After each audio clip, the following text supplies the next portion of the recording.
Have you ever booked an ocean view hotel room, open the curtains and realize you're staring at a brick wall and have to lean halfway out the window just to see the ocean?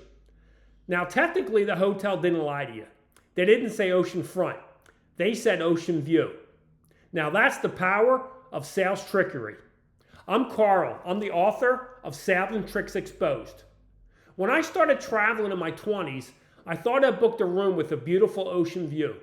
Instead, I opened up the curtains, found myself staring at a brick wall, and if I wanted to see the water, I literally had to lean out the window. That experience had taught me something I'll never forget. Terms like ocean view, partial ocean view, ocean glimpse, water view all sound similar, especially if you're new at traveling, but they don't necessarily describe the same experience.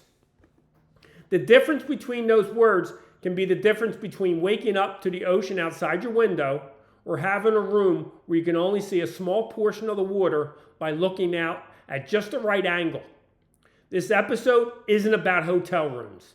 It's about how companies use wordplay that can lead consumers to expect a different experience.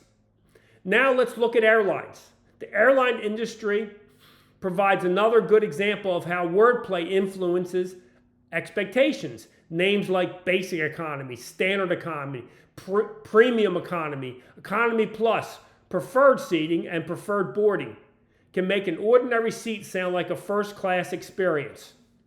Yet in many cases, the seat itself hasn't changed nearly as much as the name has. Now let's take something simple as furniture delivery. Years ago, when you heard the word delivery, people expected the furniture would be brought into the home and placed where it belongs. Today, that same service is also divided into different levels, such as standard delivery, premium delivery, white glove delivery. Each level has its own definition, its own services, and its own prices. Unfortunately, many consumers don't discover those differences until delivery day, when the truck arrives and they watch their new furniture being unloaded at the front door. That's when they learn that standard delivery may only include leaving the furniture at the front door, while bringing it inside and placing it in the room of your choice requires the purchase upgrade service. Knowing what these terms actually mean before you buy can help you avoid unexpected fees, confusion, and a lot of heavy lifting on delivery day. The lesson here, this isn't about furniture delivery, hotel rooms, or airline tickets. It's about recognizing how familiar words can be given very specific meanings that consumers may not expect. Companies often use carefully chosen words that are technically accurate, yet can lead consumers to unexpected different experiences. Once you recognize how wordplay influences your buying decisions, you'll be far less likely to fall for these tricks, these tactics, the next time you encounter it.